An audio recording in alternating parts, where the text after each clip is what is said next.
not so sure that it's going to be working as I'd like it to. So if it seems out of course, let me know.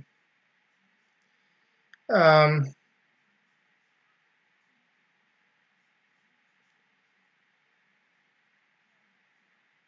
hoping it works. I'm unclear as to whether it works, but it's slowly but surely occurring. So if you have any questions, remember the phone number here is for text or for calling in is 269 339 0061. And I'm just double checking to make sure the things are set to go here. Yeah, it's 269 339 0061.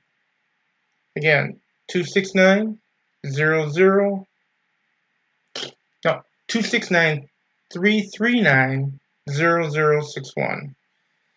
Alright, you can text, you can call in, either way to ask questions.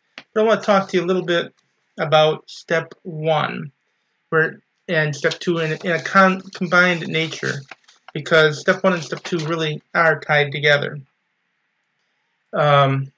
You'll see that the process is, as such, a dealing of both admitting and then admitting we can't do it alone. So both steps are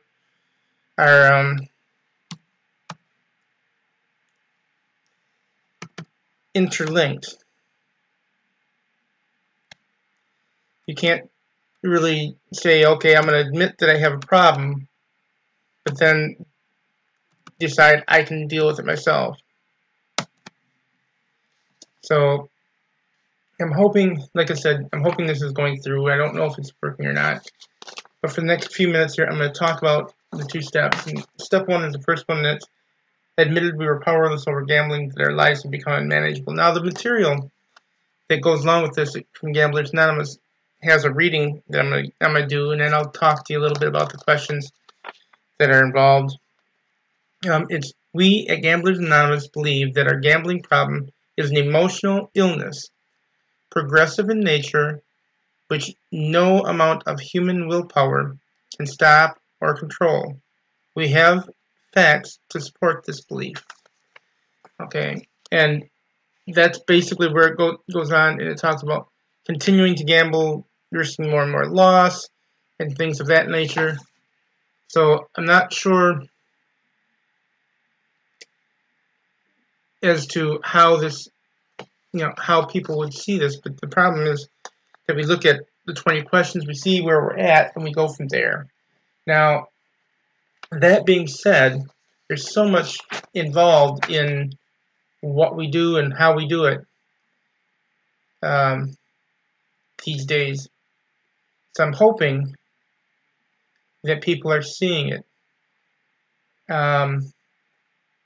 It does appear somebody's out there, so I hope that we'll see some comments. Nothing right now seems to be working the way it's supposed to be, and that is where things are at. Hey, it did work. I just checked something and got it fixed. But the bottom line is, I'm looking at these steps and I'm thinking about them, and I start to think about the questions that come up. And in the questions part of it, the step 1 questions on the admitting being powerless over gambling and that our lives have become unmanageable, we find ourselves asking the question of what did we first discover and or sense the problem of our gambling was the problem of our compulsive gambling? When did we discover it? And a lot of times that's when it hits rock bottom. So I'm looking at this and I'm thinking about it. And now, if you want to do that, let me know, because I'm going to come back to them. But at the moment, I'm going to let go of them, and I'm just going to talk about step 1 and step 2. Step 1, in admitting, is real hard. We may admit it, but we don't always admit completely what we're up against, what we're truly doing. We don't always admit that this problem is something that is an ongoing issue. It's going to be a lifetime issue. We may admit we have a problem at the moment, but do we admit that we have a problem that we can't take charge of and that we can't do on our own to fix it? We don't have control over it. We don't have the hope of being able to fix things. So that's where we come into this issue of hope for the future. We really don't have a whole lot of the idea of it truly being our long-term problem when you first admit to powerlessness. You say, well, we're powerless over it right now, but there's things we can do to regain power over it. That's where it becomes a problem. We have to admit that we not only that we are powerless over it and that it's made our lives unmanageable, but that it's something we're powerless over continuously, not something where we're powerless over just right now, and that it's made it unmanageable right now. It's not something where we can decide that we're going to maybe get better at some point, but not necessarily understand that things are going on. There's a lot to what we're talking about. So think about the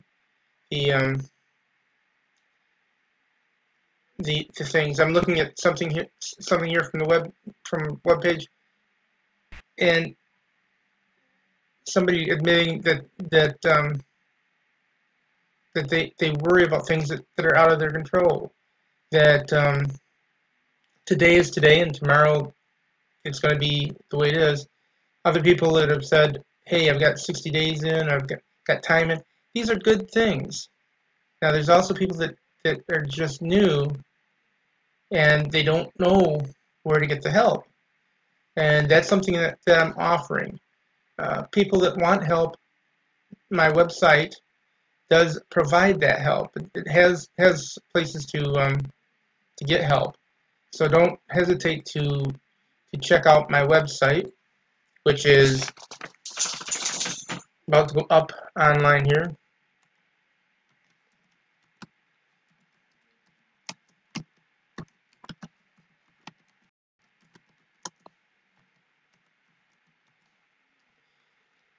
There's information stuff there. There's things that you can do there, but there's also other things that are available there. You can actually find the ability to it's memes and stuff like that. If you contact me, I'm more than happy to be in contact. You know, touch base with you now and then to see how you're doing. I'm more than happy to be involved. There are people out there that have asked for the help, and as I've said, you know, I stopped gambling in November of 2007. So it's been almost 10 years now, and I still get urges now and then, but I make sure that there's an open opportunity for people to truly get the help they need.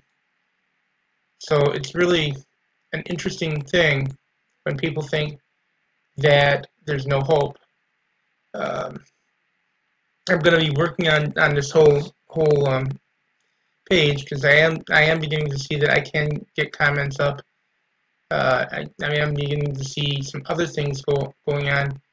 So I'm looking to try to figure out exactly how this all works. It's one step at a time, just like it is with recovery. I'm powerless over how quickly or how slowly I learn it, only that I can learn it if I continue to work on it. So those are things that go with the idea of admitting that we're powerless that our lives are becoming unmanageable. But it's not, like I said, it's not, it's becoming unmanageable right now. It's been ongoing unmanageable with the addiction. Think about before you had the addiction. What was it that really drew you in, and how long did you continue with it? Now, as I've said before, this is something that when we look at that, we find ourselves saying, not only is it unmanageable now, and not only am I powerless over it now, but I was powerless over it before, and I can't do it alone, which is what brings us to that second step. But the powerless over it right now and powerless over it in the past has to make us realize we can't control it in the future either. We can't. It's not something where someday we'll be okay. I can go to the casino and I can gamble, or I can do my gambling, whatever form it is, and continue to do it with control. Once we admit we don't have control over it, it's something that we have to realize is always going to be something we don't have control over. Sooner or later, if we go back, we're going to find out that gambling itself starts to feed upon our ability to keep going, on our ability to do things. So that's where we're at with that, and it's really hard sometimes to acknowledge those things.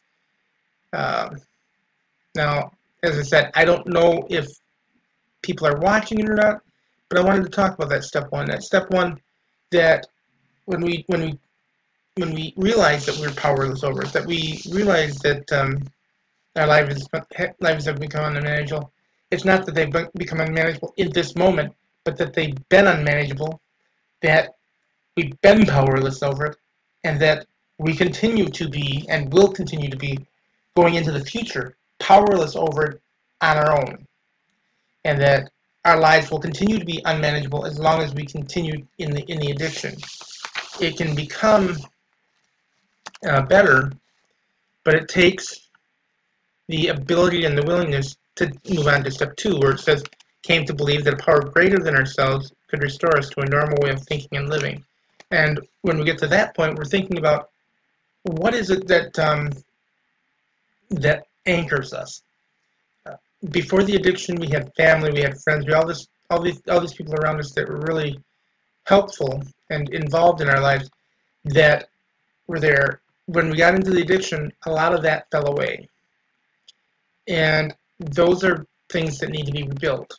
It's things where we have to start thinking about how are we going to repair damage, but realizing that we can't do it alone means reaching out to people who have been in recovery, people who have even a few minutes more time than we do, being willing to be accountable to them, being accountable to people that are new to recovery, but knowing that because we can't do it alone, because there's a power greater than ourselves that can help us with that we can be restored to what was. The biggest problem with that is, when are we ready for it? When will we accept that there's that ability? So focusing on the idea of being powerless, that it's made our lives unmanageable, and realizing that we need to have a greater power, which for some, it's meetings. For others, it's just knowing other people that are in recovery and talking to them. For others, it's reading material. In general, it's the higher powers. For me, it's God.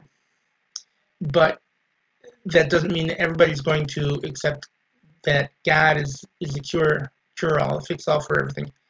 So what we have to look at is, what are we going to do to focus on how we can get to that higher, to not only believing about that higher power is there, but that it can help us to get better and change our way of thinking and living, so that the gambling isn't our main focus. And like I said, for me, I started out for 3 years. I was actually selling my addiction. I'm a recovering compulsive gambler who was so focused on scratch offs that I continued to work the scratch off avenue and do things of that nature. So that's where things really start to get more concerning at times. And just so you guys know, I do know that my stream is dropping every now and then, and I'm not sure how I'm going to resolve that, but I'm still working on that and a number of other things to resolve the issue. So it's one of those things where I'm going to try to change in resolution, see if that helps. If it'll let me. It doesn't want to let me. Okay. So we're going to think about, and I want you guys to think about between now and next time I broadcast, exactly what is the higher power for me? Who can be part of that connectivity, that community that we become involved in? As I said, my getting involved in my local church has helped, but there's other things that have helped. I mean, I go to GA, and that helps. I go to online meetings. I go to different things.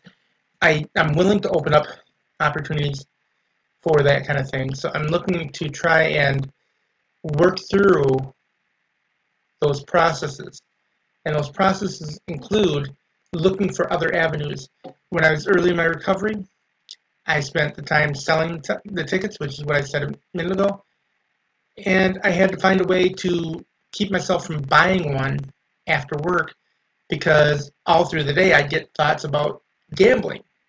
So what would I do? I found a way to associate the nastiest area of the store, which was the bathroom, which was not public, it was just for employees, but it went back through where the pop is stored and all that stuff. The floors are sticky. You have to go through an area near the cooler and around. So you go back into the back, and then you've got this area that's really small, really dingy, and really smelly. Every time I wanted to thought about gambling, I decided I had to go to the bathroom. And I did that for about a week and a half. And after that, I didn't want to have to go to the bathroom, which means I didn't want to think about gambling. And I tied the two together. And that is how I got through 3 years of selling my addiction while in recovery. But it's also key to understand that I started thinking about, what am I going to think about to begin the day? And I started thinking about that idea of the higher power and being able to restore ourselves. And one of the things that I had to think about is this, is that when I get up in the morning, I'm not gambling. But I'm not gambling, and it's not in a vacuum. Worldwide, there are people that are not gambling, that are part of Clean Time, that have been recovering compulsive gamblers. And in that moment, they're not gambling. That's decades and decades of Clean Time that's involved. Now, I also know that when I get up, there are tons of people that are gambling, and they're in the addiction. And I asked myself one question for the longest time, and I still do from time to time. Which group do I want to be part of? Do I want to be part of long-term recovery or long-term addiction? Now, that, along with the connecting to a bad smell, to going to the meetings, and I've tried other meetings other than GA, and they've been some help, but for me, GA is where it fits. And there are other groups out there, so don't think that GA is the only one you have to think about. There's Recovery Anonymous, there's the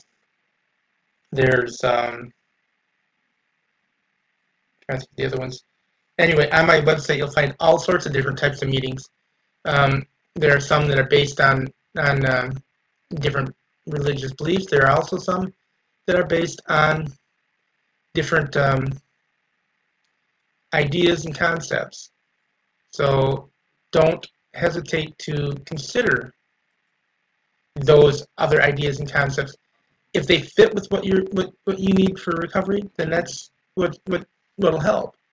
Um, don't hesitate to reach out to somebody if you see somebody online that's open and available to help, such as myself, who is more than willing to take calls 24/7. I haven't had to at this point, but I am more than happy to take calls. I'm more than happy to take emails, texts, any of that kind of stuff.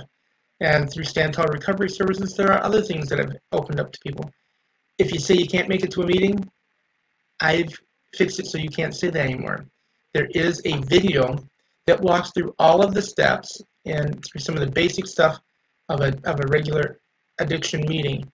And I believe, if I recall correctly, I converted it to generalized addiction because we have to also, as recovering gamblers or recovering addicts, realize that just because we're working on one addiction doesn't mean that another addiction won't step in. That's part of that higher power. We have to be realizing that our addictions can be any number of things. We can be recovering from gambling and pick up drinking. We can be recovering from gambling and pick up smoking or eating or so many other things. So, and one of them, for some people, internet is one of those things.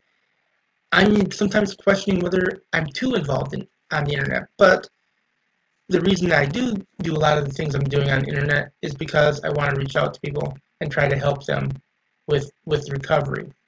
So that's why I do a lot of what I do.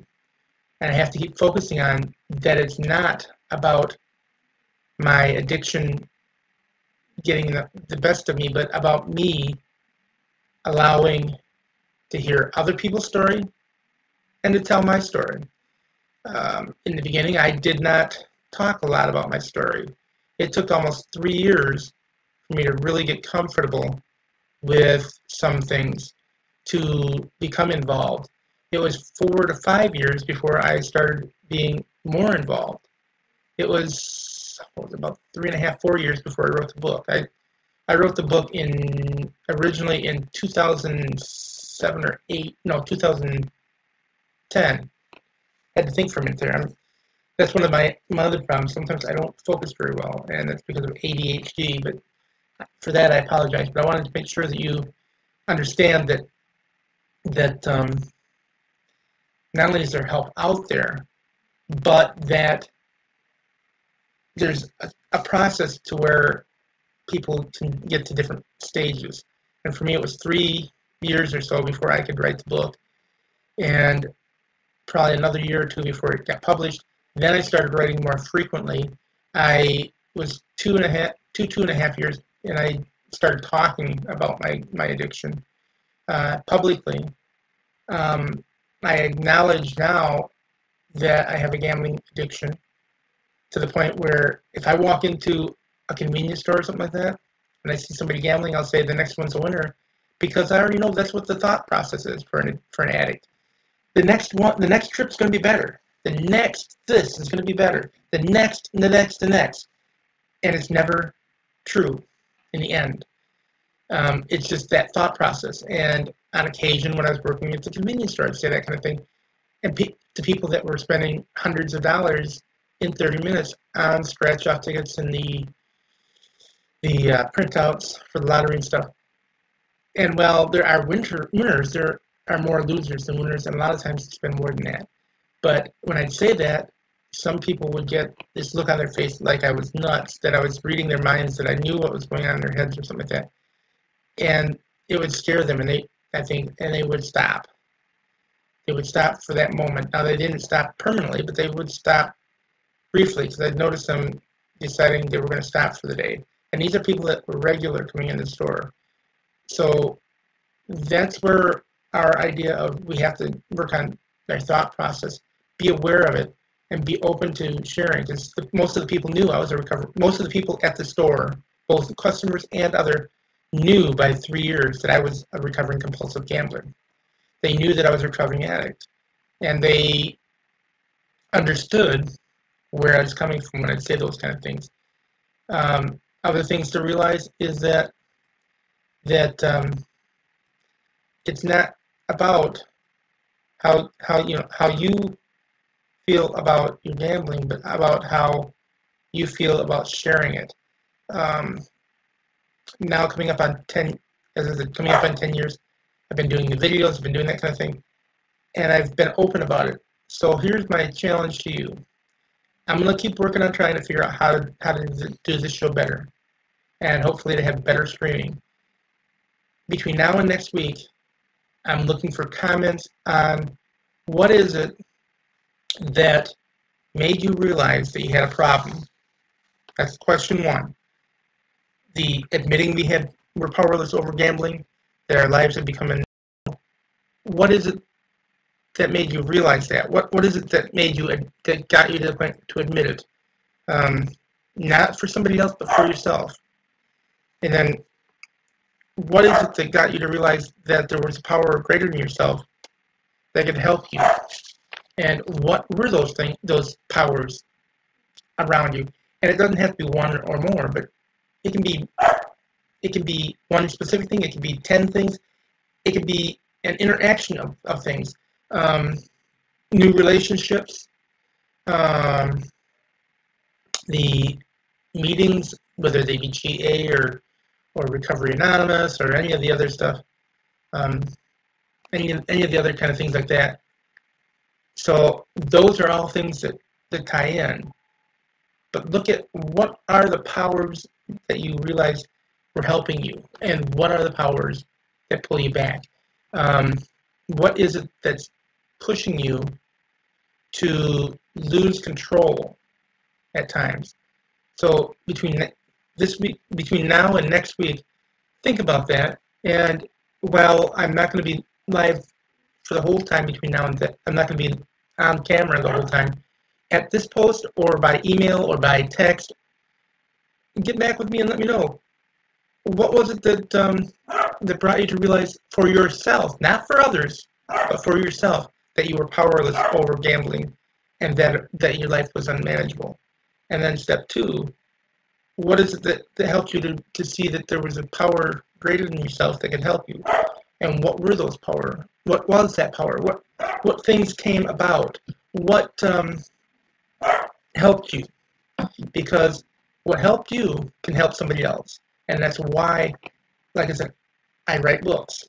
If you contact me because you can't afford a book, I'm usually pretty open to sending you a digital copy that is a proof of the original book. And it may not be perfect to it. It may not always work completely for you, but it will give you a little insight.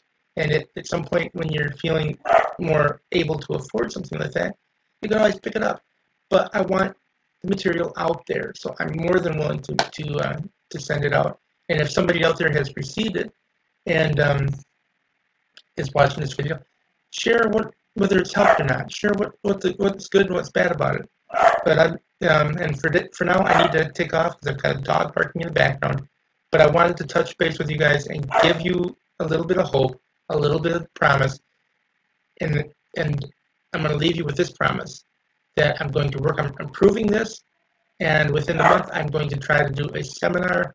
I'm also going to try to do some things on some other sites where I can do a conference call with as many as 6 or 8 people for 40 minutes. Individual stuff will also be available through that. So touch base with me. Let me know what you think. Share your input from the questions I gave you. Remember, it's what made you realize for yourself that you were powerless over gambling and that your life was unmanageable. And then 2, what is it that made you realize that there's a power greater than yourself that can help you with that? And also consider what that power was. Remember that power is something that comes from within, but also comes from without. For me, it's church, it's community, it's being involved. So that's where we're going to leave you today.